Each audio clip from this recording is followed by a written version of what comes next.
تھوڑا سا نا پردے کا اہتمام ہو. میں کوئی تنقید نہیں کرتا، طنز نہیں کرتا، چونکہ ہماری بہنیں مائیں بیٹیاں ہوتی ہیں، ہم نہیں انہیں سمجھانا ہے. ان کو ذرا سمجھائیں، ان کو یہ بتائیں کہ قیمتی چیزیں جو ہوتی ہیں وہ پردوں میں ہوتی ہیں. ہمارے گھر میں 20 تولے سونا پڑا ہو تو ہم نے کبھی نہیں باہر نکل کے بتایا کہ پڑا ہے، کیونکہ قیمتی ہے نا تو پردے میں رکھا ہوا ہے. اس کی چابی کا بھی ہم خیال رکھتے ہیں کہ کہیں گم نہ ہو جائے.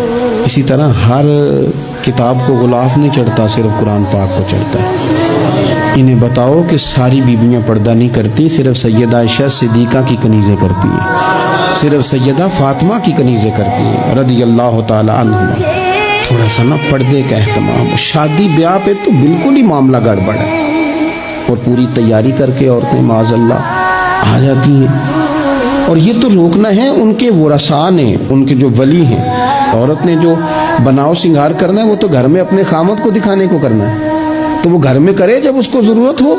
لیکن اس طرح سے لے کر کے اس کو بیاہ میں جانا، شادی میں جانا، مہندی کی تقریب میں جانا، یہ نہ عقلاً ٹھیک ہے، نہ نقلاً ٹھیک ہے، نہ تہذیب کے طور پر ٹھیک ہے، نہ سوسائٹی میں مہذب لوگ اس طرح کا کوئی کام کرتے ہیں. سنو، نبی پاک صلی اللہ تعالی علیہ وسلم نے ارشاد فرمایا، شرک کے بعد جو سب سے بڑا گناہ ہے وہ بدکاری ہے، بے حیائی ہے. اور نبی پاک علیہ السلام نے فرمایا کچھ عورتیں ایسی ہیں جو لباس پہن کے بھی ننگی ہیں. فرمایا یہ وہ عورتیں ہیں جنہیں اللہ تبارک و تعالی جنت کی ہوا بھی عطا نہیں کرے، خوشبو تک نہیں ملے. ان کو یہ سمجھائیں. یہ آج کل بڑا عروج ہے شادیوں کا. خواتین مہربانی کریں، اپنے اوپر رحم کھائیں، نہ اللہ کی نافرمانی مول لیں. ماؤں بہنوں بیٹیوں پھر روتی ہو، دکھ سناتی ہو، کہتی ہو بڑی ساری آزمائش میں ہے. تو اگر تکلیف میں ہو تو پھر تو رحمت والے کام کرو نا. بندہ تکلیف میں بھی ہو، دکھوں میں بھی، اور کام عذاب والے کرے تو اسے کس طرح کر کے آسانی میسر آئے گی؟